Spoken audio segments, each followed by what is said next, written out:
ଆପଣଙ୍କ ପରିଚୟଟା? ଆମ ଘର ବାଲେଶ୍ୱର। ଆପଣଙ୍କ ନାଁ କଣ? ଶକୁନ୍ତଳା ପରିଡ଼ା।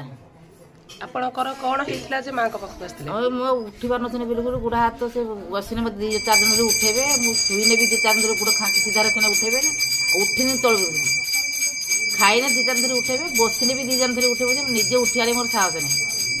ଏର କହିଥିଲା ଏଇ ମାଙ୍କ ପାଖକୁ ଆସିକି ମୁଁ ଖାଇନି 4-5। ଏଇ ରୋଗ କେତେ ବର୍ଷ ହେଇଥିଲା? 2 ବର୍ଷ ପାଖାପାଖି 3 ବର୍ଷ ଖଣ୍ଡେ ହେଲାଣି। କେତେ ମେଡିସିନ ଖାଉଥିଲି ବି ମୋର କିଛି ଖାଇଦେବୁ ଭଲ ତାପରେ ଯୋଗ ସେ ଡକ୍ଟର କହିଥିଲା ବେଡ୍ ରେଷ୍ଟ, ଉଠିବନି ବିଲକୁଲ, ତାର ବଞ୍ଚିବ ଯଦି।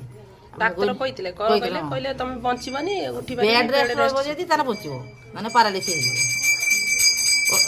ମୁଁ ସେରା କରିପାରିବି ନା, ଘର କାମ କରି ମତେ କିଏ ବସି ବସି। ଆପଣଙ୍କୁ କୋଉ ରୋଗ ହେଇଥିଲା? ଆଣ୍ଠୁ ଗଣ୍ଠି ବଥା ରୋଗ, ବାତ, ଆଣ୍ଠୁ ଗଣ୍ଠି ବାତ। ଆପଣଙ୍କର କେତେ ମାଙ୍କ ପାଖକୁ ଆସିଲା ପରେ କେତେ ଦିନରେ ଭଲ ହେଇଛି?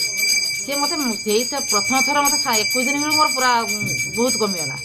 21 ଦିନ ଭିତରେ ଯେମିତି ଆସିଲି ମୋର ଟିକେ କମିଗଲା ପରେ ମତେ ଭଲ ଲାଗିଲା ଯେ ମୁଁ ବି ଆଉଥରେ ଖାଇନି। ମତେ ଏଥରିକ ଆପଣ ଚାଲି ପାରୁଛନ୍ତି ନା ଚାଲି ପାରୁନାହାନ୍ତି? ହଁ ଚାଲି ପାରୁଛୁ, ପୁରା ଦୌଡୁଛୁ, ଶିଳକୁ ପାଉଛୁ, ଉଠି ପାରୁନଥିଲି, ଶିଳକୁ ଯାଉଛୁ, ଛାତ ଉପରକୁ ଯାଉଛୁ। ଛାତ ମତେ ଡର ମାଡୁଥିଲା, ଛାତ ଉପରୁ ଲୁଗା ଶୁଖେଇ ଯାଉଛୁ, ଛାତ ଉପରେ ଓହ୍ଲଉଛୁ।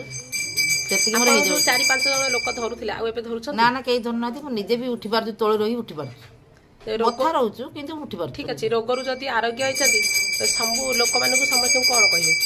ମୁଁ ସେଇଠିକି ତ 100 ଜଣ କହିଲିଣି ତମେ ଯାଅ, ସେଇଠି ମା ମତେ ଭଲ କରିବେ, ତମକୁ ଭଲ କରିଦେବେ। ଏଇ ଯୋଉ ଆଣ୍ଠୁ ଗଣ୍ଠି ବଥା ଲୋକ ସେଟା ବାଁ ହାତରେ ଖେଳ, ସେ ଭଲ କରିଦେବେ ମା। ଆଉ ଅନ୍ୟ ଲୋକ କଥା ମୁଁ କହିପାରିବି?